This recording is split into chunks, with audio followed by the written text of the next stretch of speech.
Alors lundi, comme vous pouvez le voir dans la capitale, il fera moins 60 degrés, donc il fera très chaud. Prévoyez des bouteilles d'eau et des ventilateurs. À Bordeaux, il y aura un anticyclone, donc il fera très froid. Prévoyez des pulls et des bonnets. Mardi, vous constaterez des pluies de météores qui s'enchaînera avec des maisons qui craquent, ainsi que votre planète qui se décapitera sans raison quelconque. Mais ne vous inquiétez pas, ce n'est pas si grave que ça. Mercredi, il y aura des envahisseurs aliens, donc avec des calibres de mine, faites bien attention à vos proches. Et donc pour jeudi, finissons en douceur.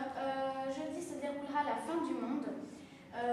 Vous pouvez apercevoir les signes nucléaires. Prendre très au sérieux, bien sûr. Sur ce, nous vous souhaitons une bonne soirée et une bonne fin de semaine à toutes. Profitez-en, cela n'arrive qu'une fois.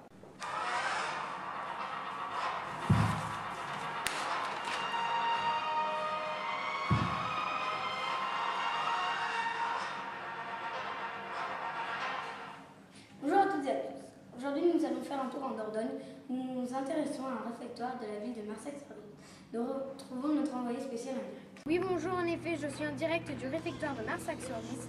Il est 11h45 et les enfants du centre de loisirs voisin arrivent à la cantine. Est-ce que tu l'as? Bonjour Stéphane, pourquoi portez-vous un cadeau? Bonjour Florian. Nous portons un cadeau parce que nous avons dans notre profession des obligations et des règles très strictes auxquelles appartient le fait de porter un cadeau parce que certains agents qui travaillent dans l'équipe ou dans tout autre établissement concernant l'alimentation peuvent avoir les cheveux longs et donc sont appelés éventuellement à perdre leurs cheveux d'une manière ou d'une autre, pour des raisons X, Y ou Z. Et donc la législation nous impose et nous oblige à porter soit un canot, soit une charlotte, ou soit une toque, comme on veut. D'accord. Comment est le déroulement en cuisine? Le déroulement en cuisine, eh bien, on arrive très tôt le matin, parce qu'il faut bien savoir que pour certaines préparations, il faut qu'on se lève très tôt le matin, pour mettre certaines cuissons très longues en route. Quand je parle de cuisson très longue, par exemple quand on fait du poulet, ou de la daube, ou de la blanquette, ou des plats type sauté de porc, sauté de volaille ou autre, ce sont des cuissons dites longues et il faut un certain temps de préparation avant de les mettre aux cuissons. Donc on commence déjà par les cuissons longues, ensuite dans un deuxième temps, il y a une autre équipe qui est en charge de s'occuper des entrées et des légumes de façon à ce que la totalité du repas soit préparée par nos soins. Quand je dis par nos soins, c'est-à-dire par tous les gens qui travaillent à l'intérieur du restaurant scolaire. Le descriptif d'une journée de travail change systématiquement puisque le menu change tous les jours. Donc on fait toujours face à ce qui est le plus important et le plus urgent. Donc on peut éventuellement commencer par une cuisson longue un jour parce que nous avons une cuisson longue. Mais si un jour c'est des steaks hachés, il est bien évident que les steaks hachés, on ne va pas les faire cuire dès le matin, on les fera cuire à la dernière minute pour que vous puissiez les consommer dans un état le plus acceptable, le plus agréable possible. D'accord. Les produits sont-ils frais, surgelés ou de la région? Alors, on va scinder un petit peu la question. On va parler des produits frais et surgelés. Effectivement, on a dans notre gamme de produits des produits frais et des produits surgelés.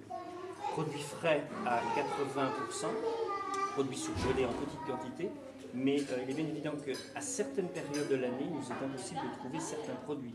Il est bien évident que les courgettes, on peut en trouver toute l'année, mais il y a d'autres produits, comme le chou-fleur ou le brocoli, où on risque d'avoir des difficultés d'approvisionnement à un moment ou à un autre de l'année. Et à ce moment-là, on est obligé de travailler en surgelé. Après, entre en ligne de compte aussi un coût, parce que les produits ont un certain prix, et à une certaine période, ils sont trop chers en frais, donc on est obligé de se rabattre sur du produit surgelé. Tout en choisissant bien sûr une qualité irréprochable dans ce type de produit. Et à savoir, les produits surgelés sont ceux qui, après les produits frais, contiennent le plus de vitamines. Bien plus qu'un produit en conserve qui, lui, automatiquement, il a subi une cuisson et une stérilisation, et donc automatiquement, il a perdu la majeure partie de ses qualités vitaminiques. Voilà. Ensuite, la deuxième partie de la question qui tenait sur les produits frais, ou du moins en local. Alors effectivement, on va dire la moitié des produits qui sont consommés par le restaurant scolaire pour les enfants et pour les papis et les mamies proviennent des maraîchers du Chambon qui sont placés à Marsac, sur un des quartiers de la commune. Et nous travaillons en relation directe avec eux, sans autre intermédiaire. D'accord. À quelle heure commencez-vous à préparer les plats pour midi? Dès le matin, 7 heures. D'accord. Merci bien pour cette interview. Bonjour, comment vous appelez-vous? Julie, Pourquoi êtes-vous ici? parce que si je fais le travail pour gagner un bon d'achat, donc c'est la commune qui met ça en place. Et voilà. D'accord. Est-ce que c'est difficile de travailler ici? Non, ça va, c'est agréable. Combien de temps dure votre mission? Ça me plaît. D'accord, bonne chance pour cette semaine et à bientôt. Merci. Maintenant, je vais aller interviewer quelques enfants pour avoir leur avis sur la cantine. Bonjour. Bonjour. Alors, est-ce que ce repas était bon? Oui, C'est meilleur à la maison ou à la cantine? à la cantine.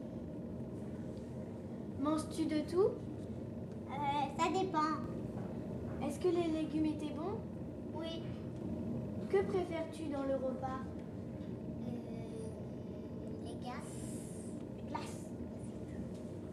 Bon, ben merci d'avoir répondu à mes questions. Au revoir. D'accord. Merci pour ce reportage, Flo. Merci de nous avoir suivis et à ce soir pour le 20h.